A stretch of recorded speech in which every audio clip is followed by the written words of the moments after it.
তো hello guys, আশা করি তোমরা ভালো আছো, আমিও ভালো আছি। তো আজকে একটা নিউ ব্লগ নিয়ে তোমাদের কাছে চলে এসেছি। তো আজকে হলো আমার ভাইয়ের জন্মদিন। তার জন্য আমরা সকালবেলা মানে দুপুরের খাবারটা রেডি করছিলাম। আমি আমার দিদি মিলে, আমার সব ভাইরা ছিল, ঠিক আছে না, খুব এনজয় করেছি, ঠিক আছে। আমার ভাই দেখো বলছে হাই হাই হাই, ঠিক আছে না। তো দেখো আমি, আমার দিদি ওইদিকে পায়েস করছে আর এদিকে আমি আলু ভাজছি।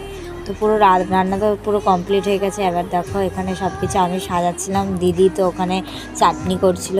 তো করার মধ্যে বেগুন ভাজা, আলু ভাজা, মানে আরও ইত্যাদি অনেক কিছুই ছিল, ঠিক আছে না। তোমাদের সাথে বলতে পারছি না, তোমরা এখানে দেখে নাও কত সুন্দর সুন্দর খাবার করেছিলাম। এগুলো আমার দিদি এনেছিল, এই চকলেটগুলো, এই যে দেখো মাছ, এখানে পায়েস আছে, চাটনি আছে, অনেক কিছুই আছে, ঠিক আছে না। তো কত সুন্দর দেখো প্লেটটা সাজিয়েছিলাম, ঠিক আছে। আমার ভাই তারপরে এসে বসলো, আমার ভাগনার তো শুধু ওই দিকেই নজর, ওটাও খাবে, ঠিক আছে না। এবার দেখো আমার ভাই এসে বসলো। তো আবার নেক্সট ব্লকে দেখা হচ্ছে, টাটা, বা আজকে পর্যন্ত এইটুখানি, টাটা।